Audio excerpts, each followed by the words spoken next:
నమస్కారం ఘంటారావానికి స్వాగతం. ముందుగా ప్రధానాంశాలు. విజయవాడ దుర్గమ్మ చెంతకు అమరావతి రైతులు రాజధాని ఆకాంక్ష నెరవేరడంతో పాదయాత్ర.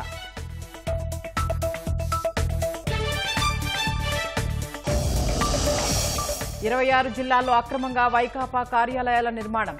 నామమాత్రపు లీజులకే ప్రభుత్వం స్థలాలు కట్టబెట్టిన వైనం.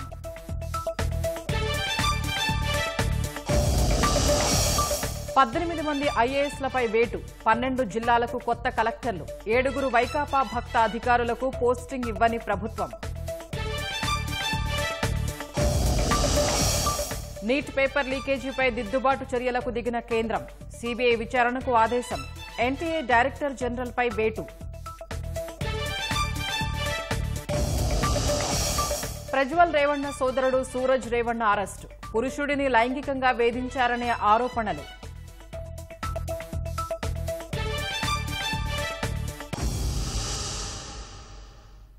వడ్డించేవాడు మనవాడైతే సహపంక్తిలో కూర్చున్నా పర్వాలేదన్న విధంగా వైకాపా పాలనలో అక్రమాలు జరిగాయి. అడుగడుగునా అధికార దుర్వినియోగం చేసిన జగన్ అడ్డగోలుగా ప్రభుత్వ స్థలాల్ని నామమాత్రపు లీజులకే వైకాపా కార్యాలయాలకు కట్టబెట్టారు. అన్ని నిబంధనల్ని ఉల్లంఘిస్తూ చట్టాలన్నింటినీ కాలరాస్తూ 26 జిల్లాల్లో ప్యాలెస్లను తలదన్నేలా నిర్మాణాల్ని దాదాపు పూర్తి చేశారు. 5 ఏళ్లుగా అనుమతులు లేకుండా రాష్ట్రంలో వైకాపా కార్యాలయాల నిర్మాణం జరుగుతోంది. శ్రీకాకుళం జిల్లా పెద్దపాడు సర్వే నంబర్ 44లో 2 కోట్ల విలువైన ఎకరా 50 సెంట్ల ప్రభుత్వ భూమిలో జాతీయ రహదారికి ఆనుకుని ఉన్న ప్రాంతంలో వైకాపా కార్యాలయ నిర్మాణం జరుగుతోంది. మాజీ మంత్రి ధర్మాన ప్రసాదరావు ఇంటికి సమీపంలో దీన్ని నిర్మిస్తున్నారు. 2022 మే 18న 33 సంవత్సరాలు ఎకరా 1000 రూపాయల చొప్పున స్థలాన్ని లీజుకు తీసుకున్నట్లు జీవో ఇచ్చారు. పట్టణ ప్రణాళిక సంస్థ నుంచి ఎలాంటి అనుమతులు తీసుకోకుండానే నిర్మాణం తుది దశకు చేరింది.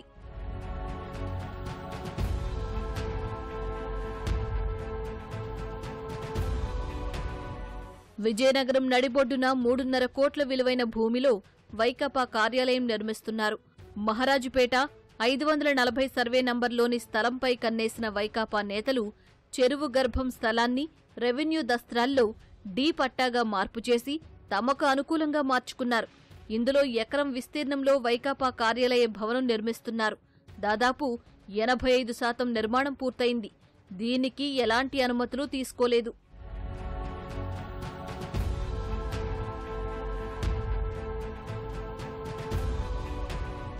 పార్వతీపురం మన్యం జిల్లాలో 2 కోట్ల విలువైన ఎకరం 18 సెంట్ల ప్రభుత్వ భూమిలో అనుమతులు లేకుండా కార్యాలయం నిర్మిస్తున్నారు. ఇది చివరి దశకు చేరింది. గతంలో ఈ స్థలాన్ని రైతు శిక్షణా కేంద్రానికి కేటాయించి శంకుస్థాపన కూడా చేశారు. విశాఖ ఎండాడలో 175/4 సర్వే నంబర్లో 100 కోట్ల విలువైన 2 ఎకరాల ప్రభుత్వ భూమిలో కార్యాలయ నిర్మాణం పూర్తి చేశారు. జీవీఎంసీ నుంచి ఎలాంటి అనుమతులు తీసుకోలేదు. గతంలో ఈ భూమిని రెవెన్యూ ఉద్యోగులకు కేటాయించారు. ఈ నిర్మాణానికి జీవీఎంసీ జోన్ 2 అధికారులు ఇప్పుడు నోటీసులు అంటించారు. అనకాపల్లిలో 15 కోట్ల విలువైన ఎకరం 75 సెంట్ల భూమిలో అనుమతులు లేకుండా నిర్మాణం పూర్తి చేశారు. గతంలో ఈ భూమిని కాపు భవనానికి కేటాయించి శంకుస్థాపన సైతం చేసి 50 లక్షల నిధుల కేటాయింపులు చేశారు. అల్లూరి సీతారామరాజు జిల్లాలో 5 కోట్ల విలువైన 2 ఎకరాల ప్రభుత్వ భూమిలో అనుమతులు లేకుండా వైకాపా కార్యాలయ నిర్మాణం జరుగుతోంది. ఇది సాగు భూమి అని గిరిజనులు అడ్డుకున్నారు. ఈ వ్యవహారం కోర్టులో ఉంది. ఇక కాకినాడలో 75 కోట్ల విలువైన ఎకరం 93 సెంట్ల సర్కారు భూమిలో అనుమతులు లేకుండా వైకాపా కార్యాలయాన్ని నిర్మించారు. ఈ భూమి 22A నిషేధిత జాబితాలో ఉంది.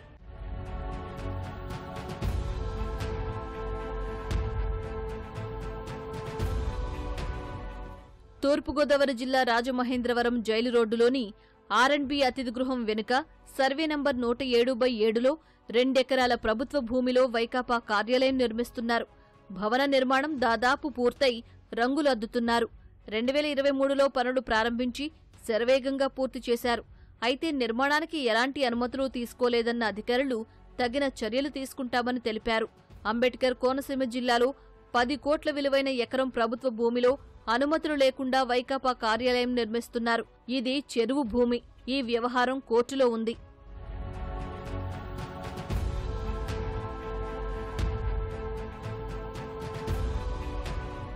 పశ్చిమ గోదావరి జిల్లా ఉండి మండలం ఎన్ఆర్పి అగ్రహారంలో వైకాపా జిల్లా పార్టీ కార్యాలయం నిర్మాణ దశలో ఉంది.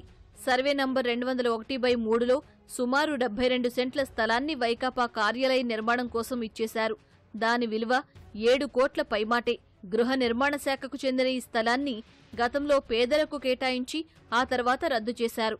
ఇక్కడి పార్టీ కార్యాలయ స్లాబ్ పూర్తయింది.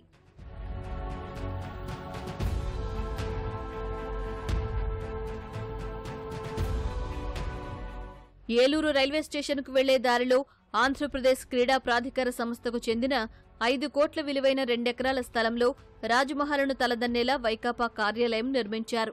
2 ఏళ్ల క్రితం ఈ నిర్మాణం చేపట్టగా ఇటీవలే పూర్తయింది. దీనికి ఎలాంటి అనుమతులు తీసుకోలేదని అధికారులు తెలిపారు. అక్రమ నిర్మాణంపై నిబంధనల మేరకు ముందుకు వెళ్లనున్నట్లు తెలిపారు. పార్టీ ఆఫీస్ సంబంధించి ఆ ల్యాండ్ కానీ అనుమతులు కానీ నగరపాలక సంస్థకి ఏమాత్రం సంబంధం లేదు. రెండవది ఏంటంటే ఆ స్థలము వాళ్ళకి కేటాయింపు జరిగిన తర్వాత నిబంధనల మేరకు భవన నిర్మాణం చేసే ముందు తప్పనిసరిగా నగరపాలక సంస్థ అనుమతి తీసుకోవాలి.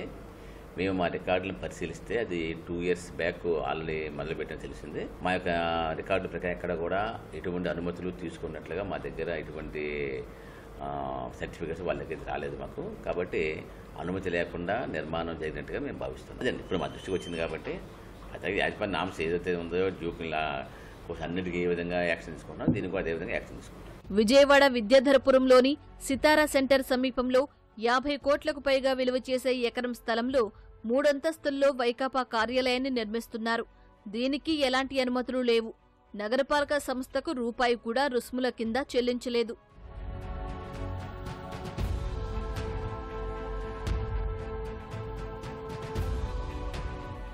కృష్ణా జిల్లా మచిలీపట్నంలో జిల్లా కోర్టు సెంటర్లో 60 కోట్లకు పైగా విలువైన 2 ఎకరాల ప్రభుత్వ స్థలంలో ఎలాంటి అనుమతులు లేకుండా వైకాపా కార్యాలయాన్ని దర్జాగా కడుతున్నారు. ఈ స్థలంలో ప్రజలందరికీ ఉపయోగపడేలా భోగరాజు పట్టాభి సీతారామయ్య పేరుతో ఓ గ్రంథాలయం, ఆడిటోరియం, కన్వెన్షన్ సెంటర్, మ్యూజియం నిర్మించాలని ప్రతిపాదనలు ఉండగా వాటిని కాదని కార్యాలయం కట్టుకుంటున్నారు. మాజీ మంత్రి పేర్ని నాని దీని వెనుక ప్రధాన పాత్రధారి. అక్రమంగా నిర్మిస్తున్న భవనానికి ఇప్పుడు ప్లాన్ అప్రూవల్ కోసం మచిలీపట్నం పట్టణాభివృద్ధి సంస్థకు దరఖాస్తు చేశారు.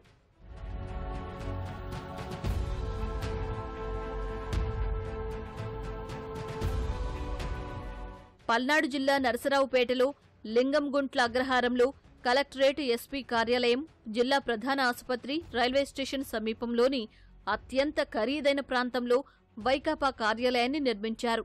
ఎకరం 50 సెంట్ల స్థలంలో అనుమతులు లేకుండానే కార్యాలయ నిర్మాణం పూర్తి చేశారు.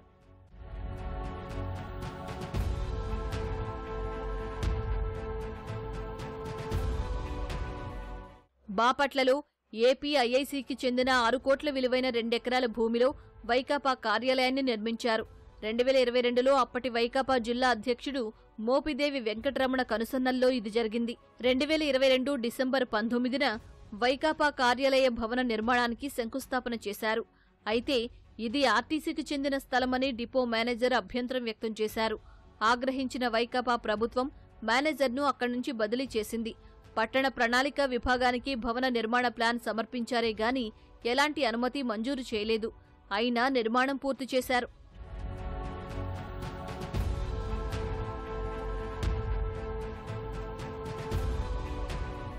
ప్రకాశం జిల్లా ఒంగోలు మినీ బైపాస్లో నీటిపారుదల శాఖ కార్యాలయం ఆనుకుని ఉన్న 4.5 కోట్ల విలువైన ఎకరం 64 సెంట్ల ప్రభుత్వ భూమిలో వైకాపా ఆఫీస్ కట్టారు. 2023 జూలై 31న అనుమతులు తీసుకున్నారు. 2025 జనవరి 21లోగా ప్రారంభించి 2029 నాటికి పూర్తి చేయాలని టౌన్ ప్లానింగ్ అధికారులు అనుమతిచ్చారు. నిర్మాణం ప్రారంభానికి గడువుండగానే వైకాపా నాయకులు ఆగమేఘాలపై నిర్మాణం పూర్తి చేశారు.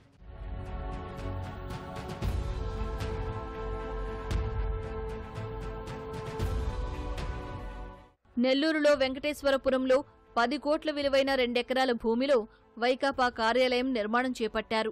అనుమతులు లేకుండానే 90% నిర్మాణం పూర్తి చేశారు. దీనికి ప్రస్తుతం రంగులు వేస్తున్నారు. గతంలో ఈ స్థలాన్ని టిడ్కో ఇళ్ల నిర్మాణం కోసం కేటాయించారు.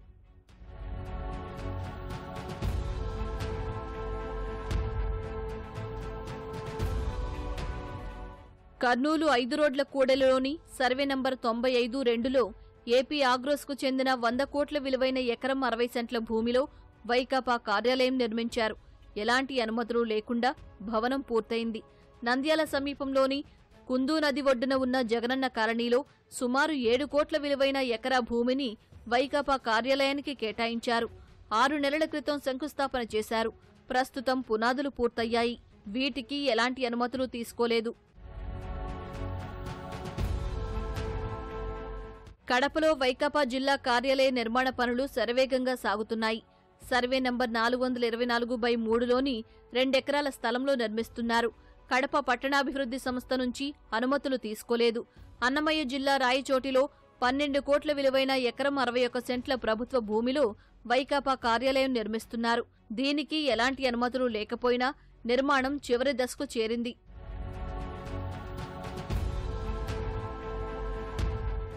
అనంతపురంలో 45 కోట్ల విలువైన ఎకరం 50 సెంట్ల జలవనరుల శాఖ భూమిలో వైకాపా కార్యాలయ నిర్మాణం తుది దశకు చేరింది. భవన నిర్మాణానికి ఎలాంటి అనుమతులు లేవు. తక్షణమే నిర్మాణం ఆపేసి వారం రోజుల్లో సంజాయిషీ ఇవ్వాలని అనంతపురం జిల్లా వైకాపా అధ్యక్షుడికి అధికారులు నోటీసులిచ్చారు. లేదంటే చట్టపరమైన చర్యలు తీసుకుంటామని హెచ్చరించారు. శ్రీ సత్యసాయి జిల్లాలో 20 కోట్ల విలువైన ఎకరంన్నర భూమిలో విమానాశ్రయం ఎదురుగా కార్యాలయం నిర్మిస్తున్నారు. ఇది తుది మెరుగుల దశలో ఉంది. దీనికి ఎలాంటి అనుమతులు లేవు. తిరుపతి రేణిగుంట విమానాశ్రయ సమీపంలో పారిశ్రామిక అవసరాలకు కేటాయించిన 14 కోట్ల విలువైన 2 ఎకరాల భూమిలో వైకాపా కార్యాలయం నిర్మిస్తున్నారు. దీనికి రెవెన్యూ శాఖతో పాటు తుడా అనుమతులు లేవు. పరిశ్రమల శాఖ అనుమతి నిరాకరిస్తూ గత అక్టోబర్లో పని నిలిపివేయాలని ఆదేశాలు జారీ చేసినా వాటిని పట్టించుకోకుండా నిర్మాణాలు చేశారు. చిత్తూరు జిల్లాలో 17 కోట్ల విలువైన 2 ఎకరాల్లో అనుమతులు లేకుండా భవన నిర్మాణం చేశారు. ఇది ఇతరుల అధీనంలోని భూమి. ఈ వ్యవహారం కోర్టులో ఉంది.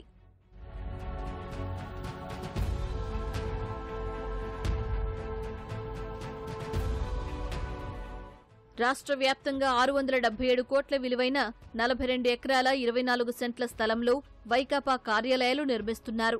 రాజ్యప్రసాదాలను తలదన్నేలా వీటిని కడుతున్నారు. ఒక్క ఒంగోలు కార్యాలయం మినహా మరేదానికి అనుమతులు తీసుకోలేదు. కానీ నిర్మాణాలు పూర్తి కావచ్చాయి. రాష్ట్రంలో వైకాపాతో అంటకాగిన ఐఏఎస్లపై కూటమి ప్రభుత్వం వేటు వేసింది. మొత్తం 18 మంది ఐఏఎస్ అధికారుల్ని బదిలీ చేసిన ప్రభుత్వం వారిలో 7గురిని జీఏడీలో రిపోర్టు చేయాలని ఆదేశించింది. 12 జిల్లాలకు కొత్త కలెక్టర్లను నియమించింది. కొందరిపై ఆరోపణలు ఉన్నప్పటికీ కలెక్టర్లుగా నియమించి అందరినీ విస్మయపరిచింది. ఆంధ్రప్రదేశ్లో భారీ ఎత్తున జిల్లా కలెక్టర్లు బదిలీ అయ్యారు. మొత్తం 26 జిల్లాలకు గాను 12 జిల్లాలకు కొత్త కలెక్టర్లను నియమించింది. వైకాపాతో అంటకాగినట్టు ఆరోపణలు ఎదుర్కొన్న కలెక్టర్లు సాధారణ పరిపాలన శాఖలో రిపోర్ట్ చేయాలని ఆదేశించింది. జగన్ భక్త అధికారిగా ఆరోపణలు ఎదుర్కొన్న గుంటూరు జిల్లా కలెక్టర్ వేణుగోపాల్ రెడ్డిని జీఏడీకి బదిలీ చేసింది. గుంటూరు కలెక్టర్గా ఎస్ నాగలక్ష్మిని నియమించింది. విశాఖలో అసైన్డ్ భూముల కుంభకోణంలో కలెక్టర్ మల్లికార్జున్, మాజీ సీఎస్ జవహర్ రెడ్డి భూదోపిడీకి సహకరించారని ఆరోపణలు ఉన్నాయి. ఆయనపై వేటు వేసిన ప్రభుత్వం విశాఖ కలెక్టర్గా జేసీకి అదనపు బాధ్యతలు అప్పగించింది. తూర్పుగోదావరి కలెక్టర్ మాధవీలత అమరావతి రైతులను అడ్డుకున్నారనే ఆరోపణలు ఉన్నాయి. ఉమ్మడి కృష్ణా జిల్లా జేసీగా ఉన్నప్పుడు మాధవీలతపై భారీ అవినీతి ఆరోపణలు, మాజీ మంత్రి కొడాలి నాని అక్రమాలకు వత్తాసు పలికారని అభియోగాలు ఉన్నాయి. ఫలితంగా ఆమెను జీఏడీకి రిపోర్ట్ చేయాలని ఆదేశించిన ప్రభుత్వం తూర్పుగోదావరి జిల్లా కలెక్టర్గా పి ప్రశాంతిని నియమించింది. మాజీ సీఎం జగన్ ప్రైవేట్ సంస్థలకు సహకరించేలా ఉత్తర్వులు ఇచ్చారని, మాజీ మంత్రి పెద్దిరెడ్డితో అంటకాగారని చిత్తూరు జిల్లా కలెక్టర్ షణ్మోహన్పై విమర్శలు వచ్చాయి. అయితే అందరినీ విస్మయానికి గురిచేసేలా ఆయన్ను ప్రభుత్వం కాకినాడ కలెక్టర్గా నియమించింది. కాకినాడ కలెక్టర్ జె నివాస్ను జీఏడీకి రిపోర్ట్ చేయాలని ఆదేశించింది. చిత్తూరు కలెక్టర్గా సుమిత్ కుమార్ను నియమించింది. అల్లూరు జిల్లా కలెక్టర్గా దినేష్ కుమార్ను నియమించగా ప్రస్తుత కలెక్టర్ విజయ్ సునీతను జీఏడీకి రిపోర్ట్ చేయాలని ఆదేశించింది. ఏలూరు కలెక్టర్గా కె వెట్రుసెలివిని నియమించగా ప్రస్తుత కలెక్టర్ ప్రసన్న వెంకటేష్ను జీఏడీకి బదిలీ చేసింది. విజయనగరం కలెక్టర్గా బిఆర్ అంబేద్కర్, పశ్చిమ గోదావరి కలెక్టర్గా సి నాగరాణి, ఎన్టీఆర్ జిల్లా కలెక్టర్గా జి సృజనలను నియమించింది. ప్రస్తుత ఎన్టీఆర్ జిల్లా కలెక్టర్ ఢిల్లీరావును జీఏడీకి రిపోర్ట్ చేయాలని ఆదేశించింది. ప్రకాశం కలెక్టర్గా ఏ తమీం అన్సారియా, కర్నూలు జిల్లా కలెక్టర్గా రంజిత్ బాషా, బాపట్ల జేసీకి కలెక్టర్గా పూర్తి అదనపు బాధ్యతలు అప్పగించింది. అమరావతి రైతులు, మహిళలు కనకదుర్గమ్మకు మొక్కులు చెల్లించేందుకు ఆలయానికి పాదయాత్రగా వెళుతున్నారు. మరిన్ని వివరాలు మా ప్రతినిధి సూర్యారావు ప్రత్యక్ష ప్రసారం ద్వారా అందిస్తారు.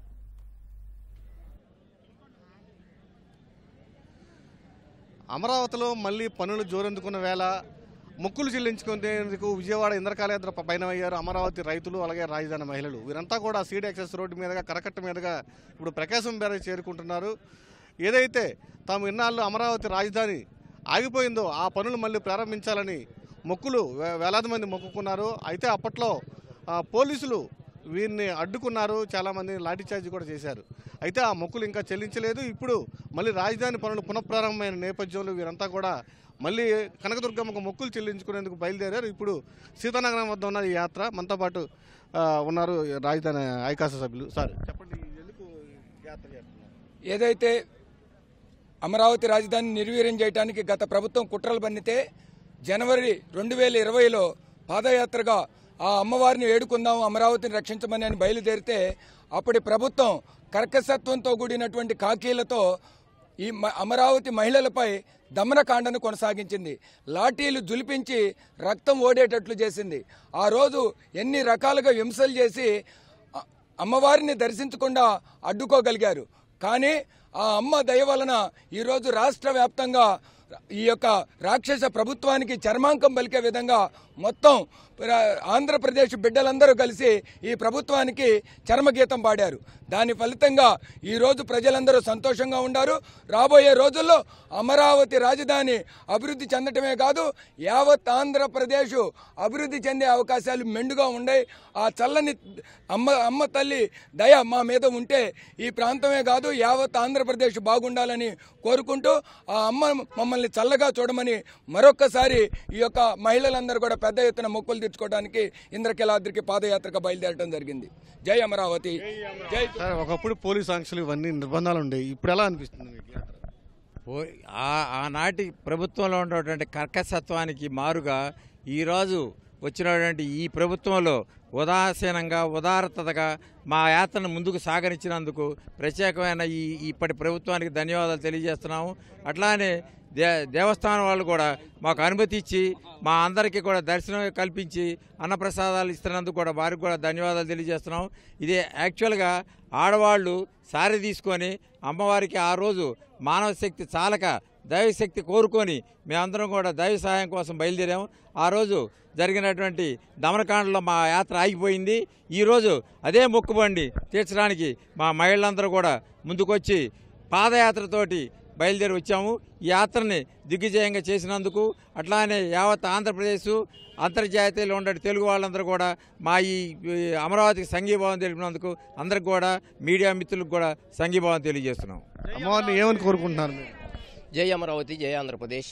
గత ప్రభుత్వం జగన్మోహన్ రెడ్డి తీసుకున్నటువంటి అనాలోచిత నిర్ణయాన్ని వ్యతిరేకిస్తూ ఏకైక రాజధానిగా అమరావతినే కొనసాగించాలి, అమరావతిపై అమ్మవారి అనుగ్రహం ఉండాలని చెప్పి ఆనాడు మేమంతా కూడా మరి ముడుపులు తీసుకొని అమ్మవారికి మొక్కులు చెల్లించుకొని అమ్మవారి అనుగ్రహం అమరావతి మీద ఉండాలని చెప్పి మేమంతా కూడా బయలుదేరి వెళ్తుంటే మార్గ మధ్యంలో జగన్మోహన్ రెడ్డి ప్రభుత్వం అదేవిధంగా పోలీసుల చేత అడ్డగోలుగా మరి ఆ రోజున పాదయాత్రను అడ్డుకొని మరి మహిళల మీద లాఠీ చార్జీ చేసి రైతులు మహిళల మీద దమనకాండ చేసి అక్రమ కేసులు బనాయించడం జరిగింది. మరి ఈ రోజున అమ్మవారి దయ వల్ల అమరావతి రక్షకుడు నారా చంద్రబాబు నాయుడు గారు రాష్ట్రానికి ముఖ్యమంత్రిగా పగ్గాలు చేపట్టడం జరిగింది. ఈ రోజున అమ్మవారి అనుగ్రహం అమరావతిపై మరొకసారి ఉండాలని చెప్పి మేమంతా కూడా అమ్మవారికి మొక్కులు తీర్చుకోవడానికి ఈ రోజు పాదయాత్రగా అమ్మవారికి గుడికి ఇంద్రకీలాద్రికి చేరుకుంటున్నాం. జై అమరావతి. అమ్మవారికి 50,000 రూపాయలు చీర సారీ ఇవన్నీ సమర్పిస్తున్నారు. ఎందుకోసం, ఏమని కోరుకుంటున్నారు? మా రాష్ట్రం బాగుపడాలని కోరుకుంటున్నామండి. అంతకుముందు రాక్షస పరిపాలన పోయి రాజుల పరిపాలన వచ్చింది. దానికోసమే మేము ఇప్పుడు దుర్గమ్మ దేవి దగ్గరికి సారా చీర తీసుకుని వెళ్తున్నాము. ఆ అమ్మ కాపాడిందనే నమ్మకంతో మేము వెళ్తున్నాము. రాక్షస పరిపాలన పోయిందండి, రాజుల పరిపాలన వచ్చింది. అప్పుడు పొంగలు చేసుకొని పోతుంటే లాఠీతో కొట్టి లాగి కింద పడేశారండి. ఇప్పుడు ప్రభుత్వం మాకు సహకరించి మమ్మల్ని దుర్గమ్మ దగ్గరికి సంతోషంగా తీసుకెళ్తుందండి. జై అమరావతి, జై అమరావతి. జై దుర్గా భవాని. గత ప్రభుత్వంలో జనవరి 10, 2020న మేము ఏదైతే అమ్మవారికి మొక్కులు తీర్చడానికి వెళ్ళామంటే పాలకులు ఆ రోజు మమ్మల్ని పట్టించుకోవట్లేదండి. మేము కనీసం దేవుళ్ళ కన్నా చెప్పుకొని మా మర ఆలకించి అమ్మవాళ్ళకి చెప్దామని అనేసి మేము చెప్పుకుంటూ ఉంటుంటే వాళ్ళు ఎంత దమనకాండ చేశారంటే ఆ రోజు శుక్రవారం అండి, ఆయన కోర్టుకు వెళ్ళే రోజు అండి. ఆయన సిబిఐ ఛార్జ్ షీట్ ఉంది. ఆ రోజు సిబిఐ ఛార్జ్ షీట్ని అది మీడియా కవరేజ్ని తప్పించడానికి డైవర్ట్ చేయడానికి కేవలం అమరావతి రైతులు ఆ రోజు పాదయాత్ర చేస్తే ఆ రోజు ఎంత దమనకాండ చేశారంటే అంత ఇదిగా చేశారండి. ఆ మొక్కును మేము ఇప్పుడు చెల్లించుకోవడానికి ఇంద్రకైలాద్రి అమ్మవారికి బయలుదేరుతున్నామండి ఈ ప్రభుత్వంలో. ఇప్పుడు ఉన్న ఈ ప్రభుత్వానికి ఎటువంటి ఆటంకాలు కలగకుండా నిర్విఘ్నంగా జరగాలని, అన్ని అమరావతి నిర్విఘ్నంగా నిర్మాణం జరగాలని మేము కోరుకుంటున్నామండి. జై అమరావతి, జై ఆంధ్రప్రదేశ్. రాజధాని రైతులు మహిళల అభిప్రాయం మొత్తం మీద అమరావతితో పాటు ఆంధ్రప్రదేశ్ సుభిక్షంగా ఉండాలని, అమ్మవారి దయ అందరి మీద ఉండాలని వీరంతా కోరుతున్న పరిస్థితి. మరికొద్దిసేపట్లో వీళ్ళు ఇంద్రకైలాద్రి చేరుకునే అవకాశం ఉంది. కెమెరామెన్ సైదావలితో సూర్య, ఈటీవీ న్యూస్, విజయవాడ. రాష్ట్ర వ్యాప్తంగా జూలై 1న పెంచిన పింఛన్ల పంపిణీకి అన్ని ఏర్పాట్లు చేయాలని మంత్రి కొండపల్లి శ్రీనివాస్ ఆదేశించారు.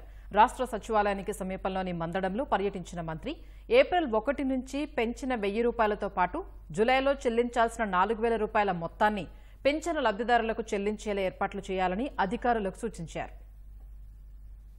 హసన్ సెక్స్ కుంభకోణం నిందితుడు ప్రజ్వల్ రేవణ్ణ సోదరుడు సూరజ్ రేవణ్ణను ఓ పురుషుడిని లైంగికంగా వేధించిన కేసులో పోలీసులు అరెస్ట్ చేశారు. సూరజ్ రేవణ్ణ తనను లైంగికంగా వేధించాడని పార్టీ కార్యకర్త చేసిన ఫిర్యాదుపై పోలీసులు కేసు నమోదు చేశారు. జూన్ 16న హసన్ జిల్లాలోని ఓ ఫామ్ హౌస్ లో సూరజ్ తనను వేధించినట్లు ఆ వ్యక్తి తెలిపాడు. ఈ ఆరోపణను సూరజ్ రేవణ్ణ కొట్టిపారేశారు. ఆ వ్యక్తి 5 కోట్లు ఇవ్వాలని డిమాండ్ చేశాడని, లేకపోతే కేసు పెడతానని బెదిరించాడని సూరజ్ తెలిపారు. ముందుగా తన స్నేహితుడైన శివకుమార్ దగ్గరకు ఉద్యోగం ఇప్పించాలని అతను వచ్చాడని, ఉద్యోగం ఇప్పించకపోవడంతో 5 కోట్లు డిమాండ్ చేశాడని వివరించారు. ఈ మేరకు సూరజ్ స్నేహితుడు శివకుమార్ కూడా పోలీసులకు ఆ వ్యక్తిపై ఫిర్యాదు చేశాడు. కాగా ఇప్పటికే ప్రజ్వల్ రేవణ్ణ సెక్స్ కుంభకోణం కేసులో అరెస్ట్ అయ్యారు. ఉద్యోగ అవసరాల కోసం వచ్చిన మహిళల్ని ఆయన శారీరకంగా ఉపయోగించుకున్నాడని ఆయనపై ఆరోపణలున్నాయి.